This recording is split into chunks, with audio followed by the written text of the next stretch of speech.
is Rosetta Cheers, Practicum Program Coordinator here at the University of Minnesota School of Social Work. If you're planning to participate in the practicum placement process, this instructional video will demonstrate how to use the agency availability list in conjunction with the IPT tracking system. And this will help you navigate this process as you move forward in securing a placement for fall. You should have received an email with the subject line navigating the practicum placement process for fall 2024, stage 1 preparation stage. You will want to click on that email and you'll read through this very carefully, and you want to make sure you follow every step. This process has 3 stages: the preparation stage, the interviewing stage, and the matching stage. And again, this instructional video is going to show you how to do the preparation stage, which is going to be navigating the agency availability list in conjunction with IPT.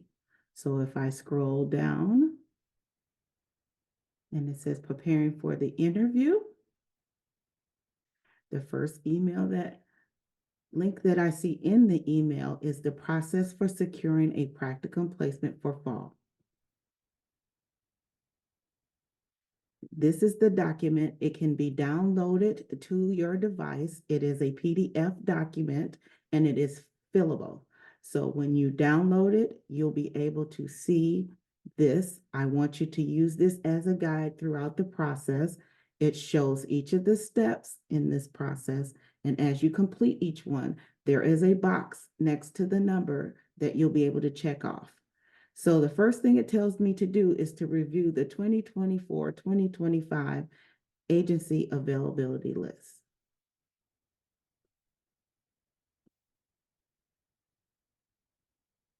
As you can see, this is the way that the list will appear when you open the link. Now, everyone that comes into the program is starting at a different level. If you are a foundation student planning to do your SW 8010 practicum placement, then you will go down to the foundation tab and it will give you a list of all the agencies that are foundation eligible. And this would be the tab that you will work from as you navigate and decide what agencies to research for your fall placement. If you are an advanced standing student or a second year student doing your specialization, you will click on the tab associated with your specialization. For instance, if you are clinical mental health, then you will click on this tab. You will only work from the tab that's associated with your level of placement and specialization. This will give you a list of the agencies that said that they can offer a clinical mental health practicum experience.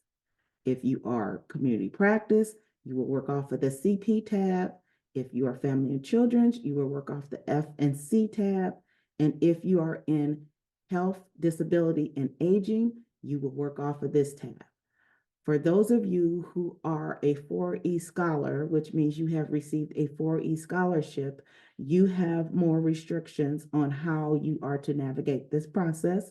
We do have 2 tabs, the foundation and specialization, but I am asking you to please first consult with Ashley Aggie, who is the 4E coordinator for this process, and she will explain to you the steps that you need to follow. So let's say that you are a foundation student. Let's go back to the foundation tab.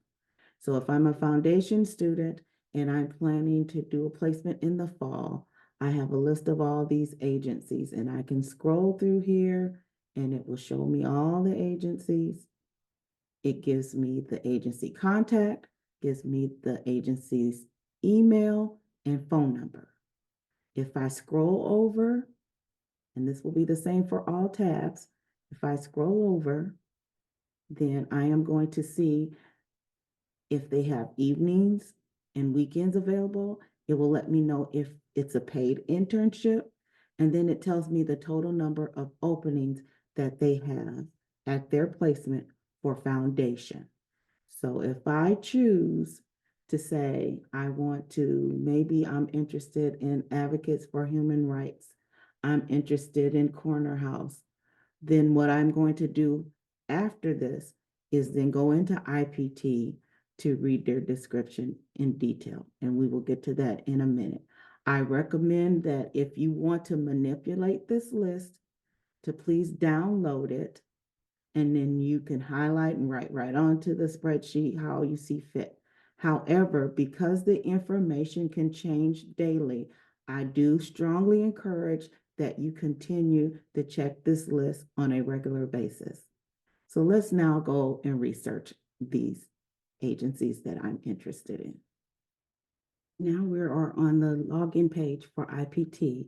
So I'm going to log into my profile.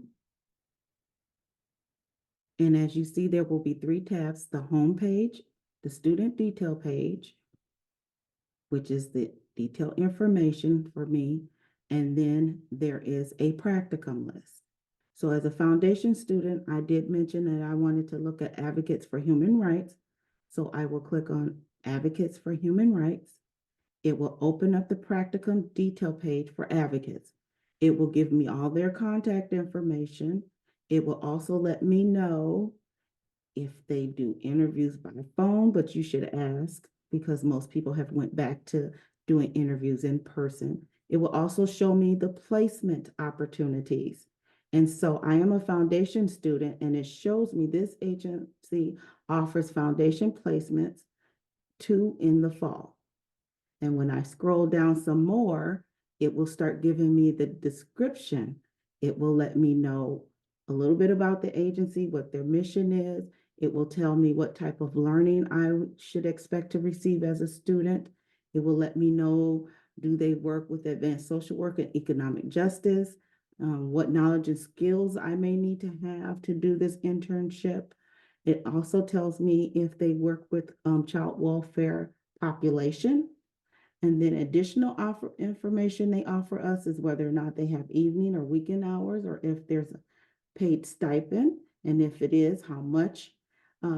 If I need a car, will mileage be reimbursed? If there's a private space for me to do my job, and does this require a criminal background check?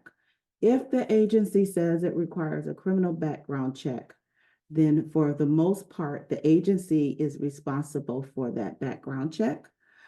The University of Minnesota does have an legal agreement on file with hospitals and clinics that we pay for the background check for students.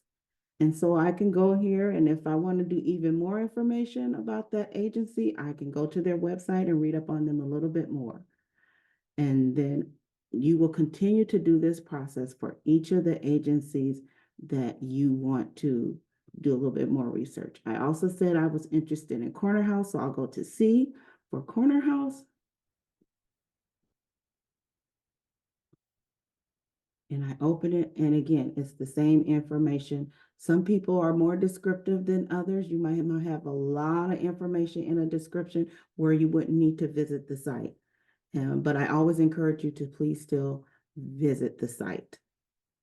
So let me go back to the agency availability list. So now we're back on the agency availability list. There's a couple more things I want to explain to you regarding this form so that you have a clear understanding of how this list works. I am going to choose an agency that I know is on more than one list. We won't worry about foundation, but this is for the second year and advanced standing students who are doing specialization placements. So I do know, for instance, if I go to clinical mental health, one of the agencies listed on clinical mental health is Laura Jeffrey Academy. And if I scroll over, it's going to show me that Laura Jeffrey Academy has 2 openings. What I want to make clear to students is this is also on Family and Children's. And if I scroll over, it says there's 2 openings.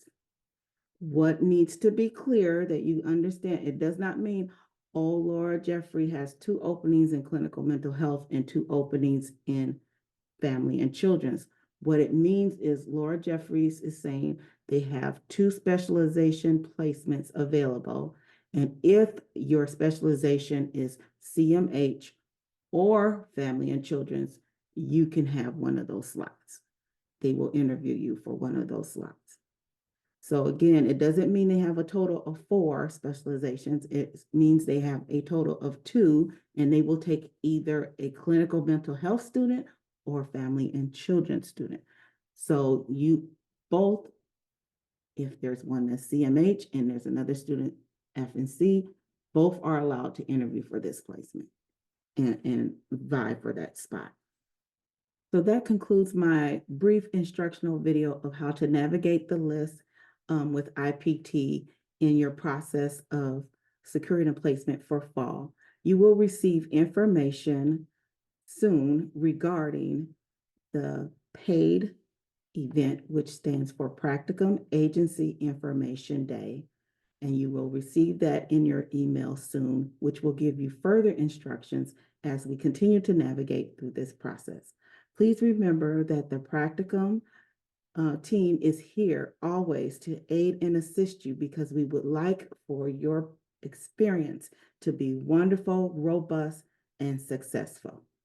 Thank you.